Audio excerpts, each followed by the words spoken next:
the whole world shaking, and you feel your heart is breaking. Take my hand, no hesitating. Oh, when you're just so tired of trying, all alone you feel like hiding. Together we'll keep fighting. There's no stopping us. Hold on, we're gonna make it. We're gonna make it. Don't stop now. Hold on, we're gonna make it. We're gonna mountains too high we can climb it. Feel this, we're taking the moment. There's no stopping us. Hold on, we're gonna make it. We're gonna make it. Can you see the sun is shining like a new hope? Feel it rising, coming over the horizon. There's no stopping us. Hold on, we're gonna make it. We're gonna make it. Don't stop now. Hold on, we're gonna make it. We're gonna mountains too high we can climb it. Feel this, we're taking the moment. There's no stopping us. Hold on, we're gonna make it. We're gonna make it. Don't you give up, don't you give up on me. Don't you give up, don't you give up now. Don't you give up, don't you give up on me. Don't you give up, don't you give up now. Don't you give up, don't you give up on me. Don't you give up, don't you give up now. Don't you give up, don't you give up on me. Don't you give up, don't you give up now. There's no stopping. Okay. I'm just checking my block. It's going on the block. It's fine. Okay. Good evening. It's November 20th. Looking at my computer. It's the weekend before Thanksgiving. I started with my Christmas decorations. To be honest with you, I was looking for like a plaque with a turkey on it, and they get sold out really fast. I mean, basically, if you don't buy any kind of like Thanksgiving decorations by the beginning of October, it's gone. But I have my little elf up, got my tree up, and I'm going to be putting some more bulbs on it and lights, but I got the lights going around the studio, okay? The Chris Gutchell studio for Real Estate with Mr. G. So I'm in the process of getting ready. And today I went to the Peninsula Town Center in Hampton. We are not having the parade this year. It's sad, it wasn't last year because of the pandemic. And I guess they still felt that it's still a little, dangerous to do the parade. I don't think it would have been. I think it would have been fine. But they didn't have it, but they had they had two high school bands there playing. Love hearing the marching bands, especially from the high schools and the local high schools, playing Christmas music. It's really enjoyable. So at least we got that. We didn't get the whole with the floats and this and that. But hopefully there'll be other events around the 7 cities of Hampton Roads that will be joyous and lots of fun. Okay, so that's what's going on to get into the Christmas spirit. And I usually pick a topic to discuss with the live stream podcast from my weekly postings on my blog. realestateWithMrG.blog. But I went today to go over the 10 steps in the home buying process because my daughter and her husband are buying a house actually out in California. And my daughter was saying how confusing the process is. Now, I can't broker the deal there because she's out in California. So she has a buyer's agent out there. And I've been helping her along. But a lot of people, the first time it's overwhelming. And I thought I would just do a show on the 10 steps just to go over that. It seems like you just can't go over the home buying process enough because it's there's a lot to it, and there's a lot of there's nuances to it that that come about. And working with a seasoned trained professional like myself, I will help you with those nuances and teach you about the steps that are coming ahead. Okay? Most of my clients, I believe, and that's why I get nice compliments and reviews, is that I take the time out to inform them about everything along the way. And the best way to deal with it is just to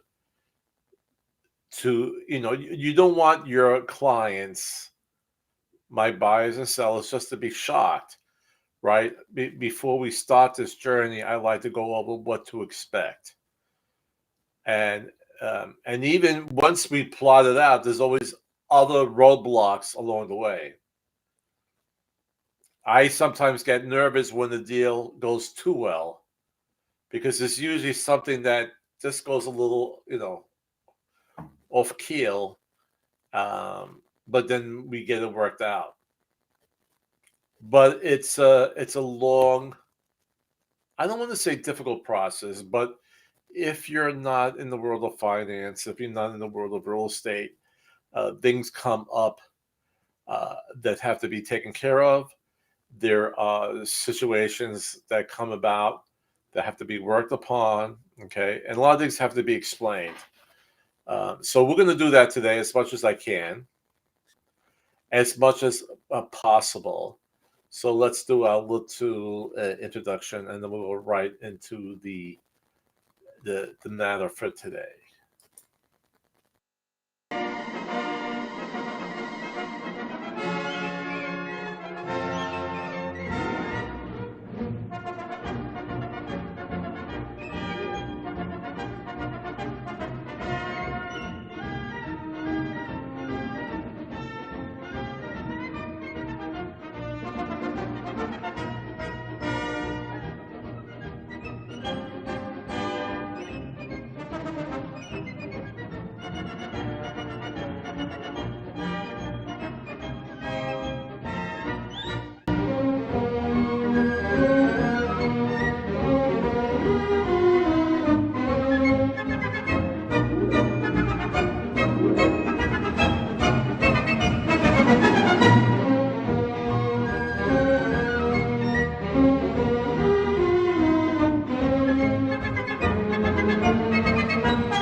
Okay, so let's go right to the meat of the matter.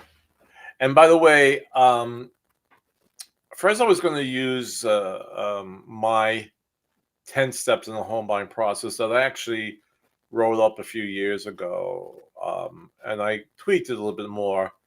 It's linear, it's in the outline form. And this you could get on my blog, and you could download it. And let me tell you where you could go. And yeah, it's on the same page of the buyers and sellers guides, which come out quarterly.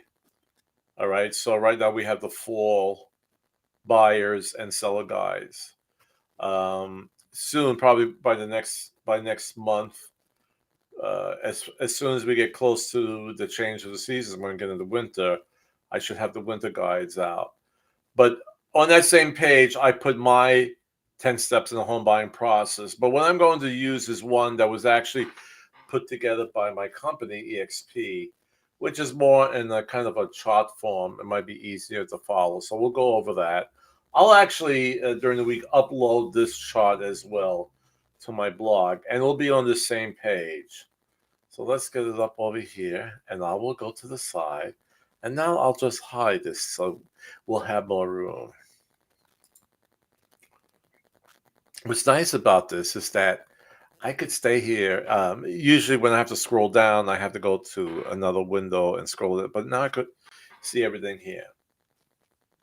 So the first step, and we're going to your far left, initial consultation with your EXP agent. Hopefully me, where on the top I have Christopher Gargiulo, Associate Broker. So establish your home need and wish list. What do you need in a home? Okay, what are the particulars? If you need a 3-bedroom, if you need a 4-bedroom, if you need a garage, all right? Some people need a double garage, a 2-car garage. Some want to be near water, okay? They want a waterfront property in case they have a boat or, or they just, for personal reasons, okay? Sometimes they want to be within a certain school district. That's a big one as well. Okay. I also want to bring in square footage. Some people need a bigger house than others. So all this comes into accountability of what you need. It could be the amount of bathrooms. Some people definitely want 2.5. They can't just deal with 2. There has to be like an extra half. But a lot of your homes that are around 2,200 square feet, that on 2 levels, and they were built more around the 1990s, will have a half bathroom downstairs, which is nice because if you have plenty of room to entertain, you don't want your guests going upstairs to use the bathrooms. It's just more convenient for them to be downstairs, and it's always like a half bathroom. Unless your guest wants to take a fast shower, they would have to go upstairs. But for a dinner party, a cocktail party, and downstairs you have a half bathroom, and that's pretty nice. Now the second one, we come from there, and the arrow goes down, and this is a big one, and I'm actually going to show a video on this, and getting pre-approved for a loan. And the point I will make now, and I've made in many earlier podcasts, that this is really the first step. I mean, after meeting a wonderful agent like myself, is getting pre-approved for that loan. And it's something that you can't say, well, let me look at some homes first. And then once I see something, then I'll go to the loan officer and get pre-qualified. All right. No, it doesn't work that way. Because in my experience, I found out people who really think they have great credit have stinky credit. And people say, well, I don't think my credit is not that good. And I find out, yeah, we could get you pre-approved. Okay. So, and then you want to know, most important, and let me step back a little bit, because I have loan officers too. If you can't be pre-approved right now, they will give you recommendations on how to quickly raise that score. And it's not one of these things that you see advertised. I'll clear your credit history. And there was things going on where people were issuing. This is going years back. New social security numbers. And it's not a scam or anything. But there are some creditors that report faster to the credit reporting agencies, all right, than others. And some have more of an impact once you pay down that credit line. So the loan officer will know which credit lines to go to first. If you have extra cash, you got to be making at least your minimum payment, right? But they might say, hey, if you could put an extra, 1,000 down on your Bank of America MasterCard, that's going to bring up your score tremendously. Okay. So they would give you the advice on what to, if you have extra cash, what to pay down first. All right. And a lot of people say, I know what to do and I'll just do. They're not charging for this, the loan officers. They want you, they are only going to make money if you're able to buy a house. If you can't buy a house, they're not going to make any money. So they want you to be able to buy a house. So they will give you advice on what to pay down first. Don't try to do it on your own. Listen to them, and they'll point you in the right direction. And I've had that happen with my clients in the past, where things weren't looking at that point when they wanted to buy. They needed some time. Some cleaned up their credit by next month, right? Within 30 days. Some took about 3 months. And even if the loan officer says you need another 6 months, you need another 12 months, at least you have a plan, okay? At least you have a plan, a deadline to work towards too, okay? So listen to them and don't get discouraged. If they say this is what you have to do, and it might take 3, 6, 9, 12 months, then you just do it. And before you know it, you'll be in a new house. So, but that's the biggest hurdle. And that's the biggest problem.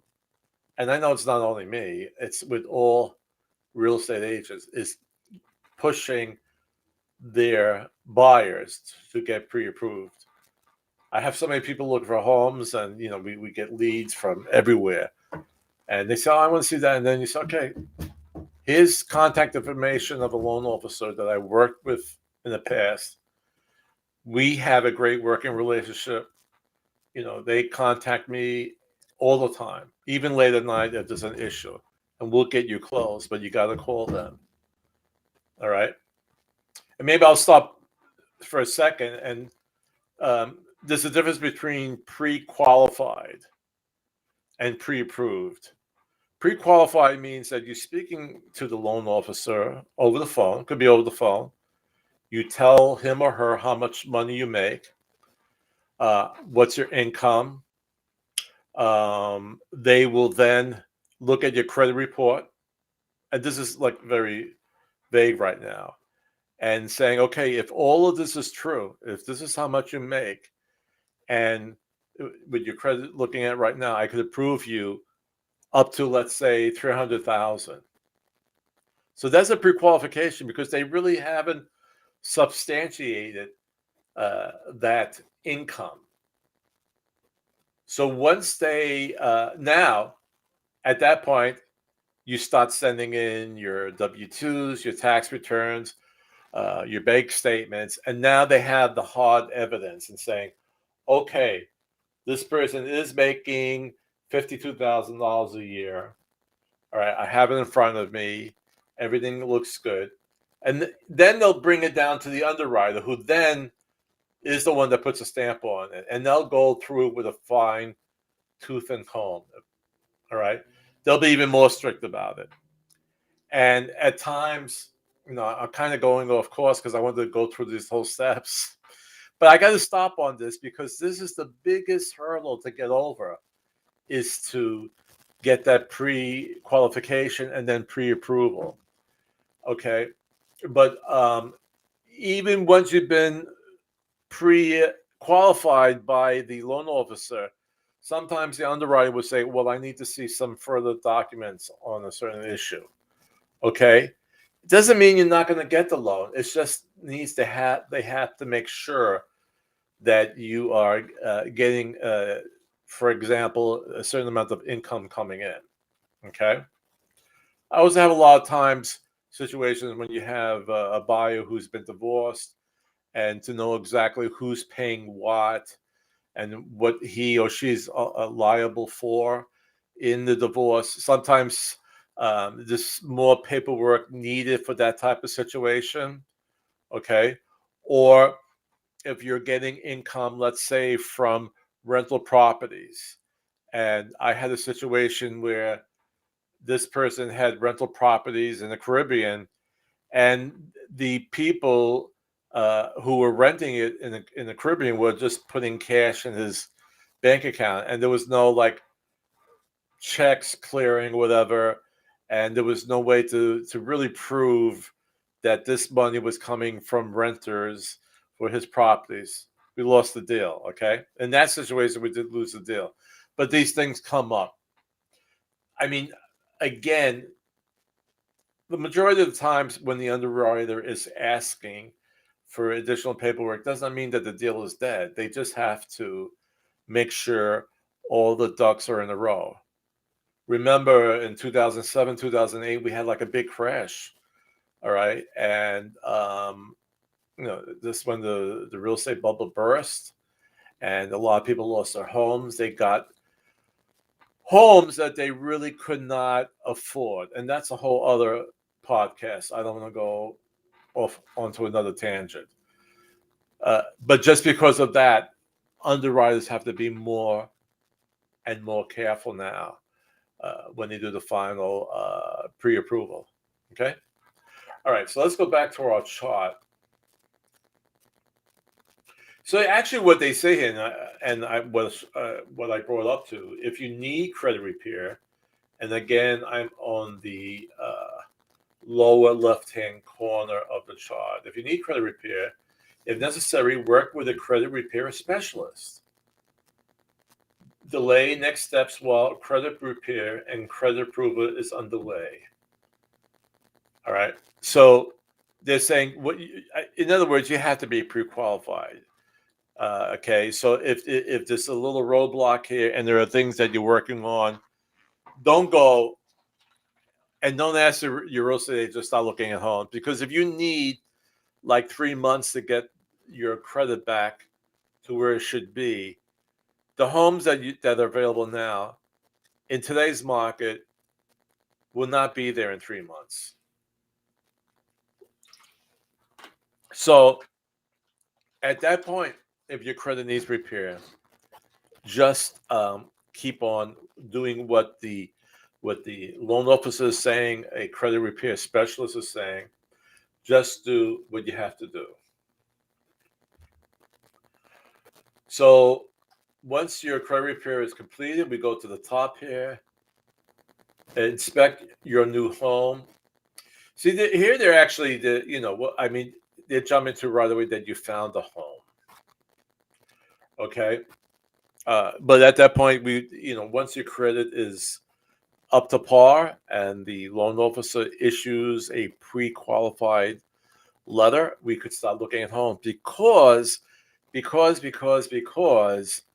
you have to have that pre-qualification letter once we submit an offer to the listing agent. Okay, the listing agent represents the seller on it. So we send it, and we have to show to the seller that you're able to purchase that home. If you don't have that letter, then it doesn't mean anything. Okay. So right away, they're already moving towards like the inspection of the home. And you see, again, referring back to my daughter, she's out in California. And it seems like this one here this guide is more geared to the way business is done in California. We don't do in this direction. We actually, the contract will come first. Oh, wait a minute. I'm sorry.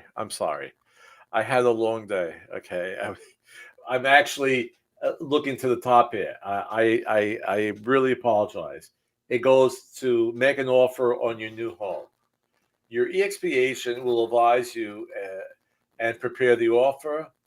Your offer will be presented to the listing agent, okay? And with that offer, when now everything is done via email. Once we email that offer, it must have that pre-qualification letter with it. Okay. So then it goes, if everything is met, okay, if the offer is accepted, that means that we've worked out everything, right? So, for instance, we put in the offer. It's for a certain amount of money. Say, so let's go with an example of a $300,000 home. All right, and we offer them full price, but we're asking for 3% back from the seller. Okay, to help pay for the buyer's closing cost. And those are bank fees and points and prepaid taxes. And they usually hover around 3%. Some situations they're less. Some situations it's more than 3%, especially if the house is below the amount of around, let's say, $150,000. Okay, then we have to ask for more money back if you want all your closing costs to be paid for. All right. So if they do not agree to, let's say, the 3% closing costs, they most likely will counter and saying, okay, can you either pay your closing costs or maybe I'll meet you halfway instead of 3%, I'll give you 1.5% back. All right. And once all those negotiations are made, okay, we have then the ratified contract. Okay. So we're down here upon acceptance of all your contracted terms. I want to make this even bigger. So I'm going to close my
can you get? Let me see if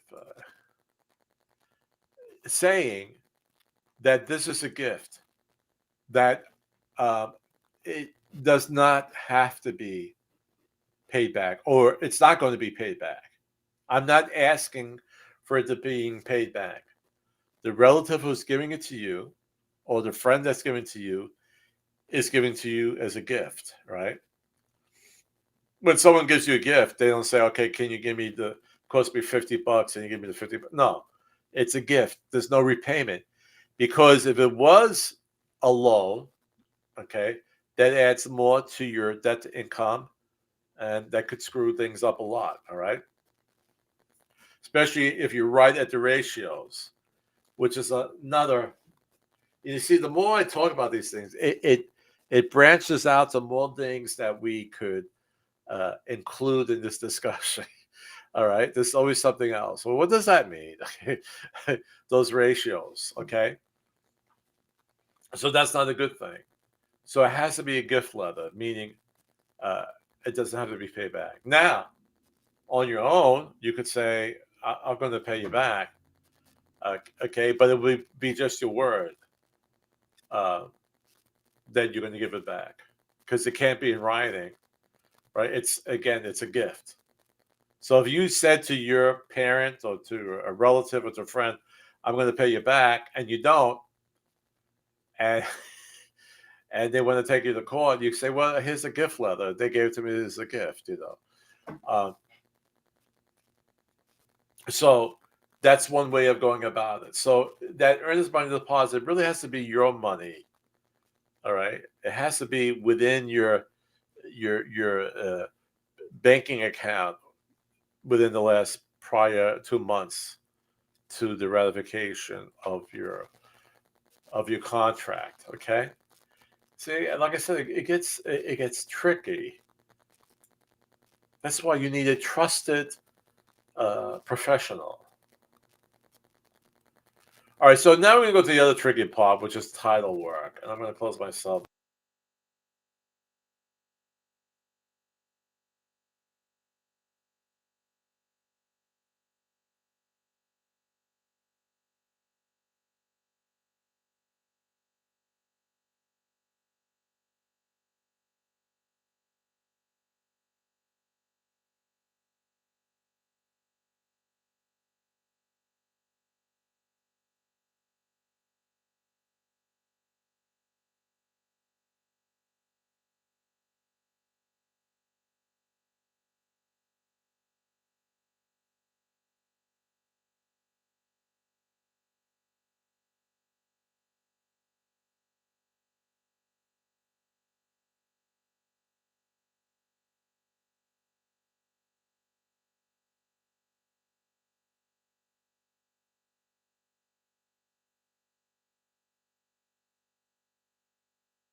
And the final walkthrough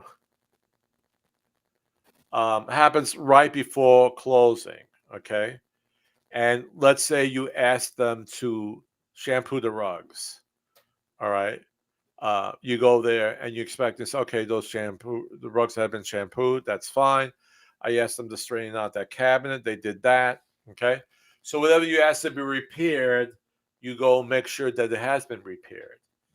Sometimes the repairs are in the crawl space, and you don't want to go under the crawl space. So sometimes I've had people, they have the inspector come out just to check those items. And usually for them to come back out, it's been around $100 to do that. I don't want to quote that for every single home inspector, but they usually don't charge the full amount, which could be $350, $375 or so. All right, but you want to make sure that before you move in the house is exactly the way it was when you first purchased it.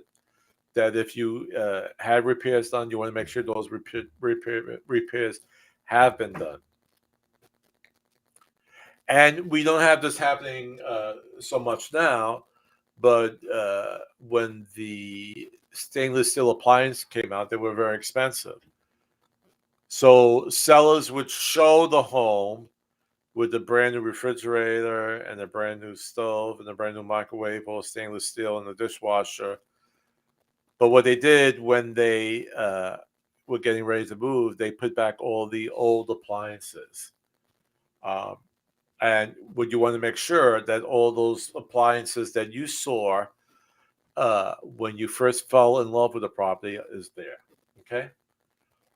All right. So I really talked a lot. I didn't want, like I always say, I like to keep this around 30 minutes. It's a big topic, and I apologize if I went too long. And I think sometimes what I have to do is really break down, maybe break down it in thirds, and go over into detail on that. But it's a long process. But what I want to do is to show this little video on the importance of being pre-qualified, which is, like I said, it's like the biggest step in the process. It's right at the beginning, and it's the biggest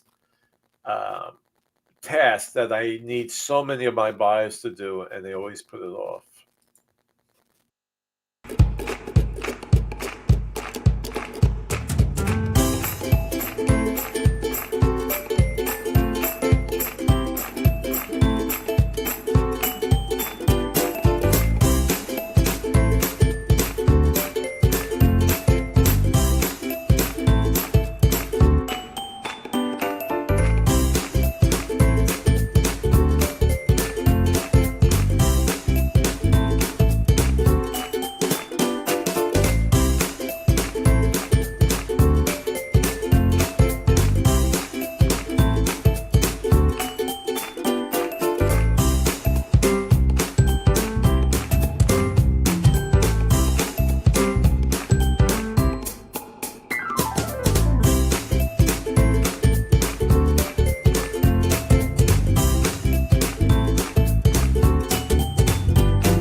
See that I threw in the farmer showing the nice vegetables for Thanksgiving dinner. Then you saw the turkey. So I tried to make it very nice. So, well, anyway, okay. So if you're ready to look at homes, just go to realestatewithmrg.com and you could search all homes in Hampton Roads. Actually, if you're selling a home, you could click on sell in the top menu, and you can enter your address and get a value on your home. I will receive that request and then fine tune it. Okay, but that's something good to get. So, and you can register on my website. and I could start showing you homes or working on listing your home. Okay. And on this part of my website, on the resource materials, I will have my 10 steps in the home buying process, but I'll also upload this graphic as well. Okay.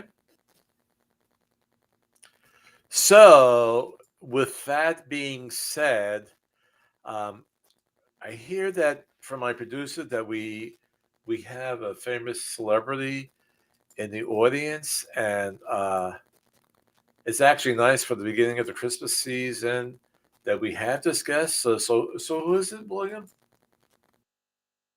Great news! We have a celebrity in the audience.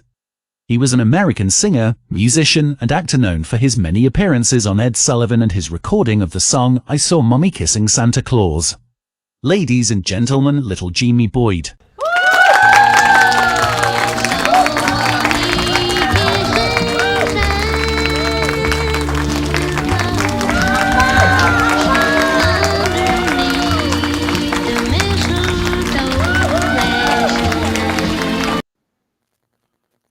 It was really nice seeing him again. Little Jimmy Boyd still looks pretty good.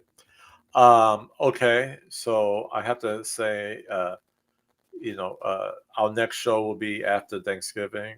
Thanksgiving is this Thursday.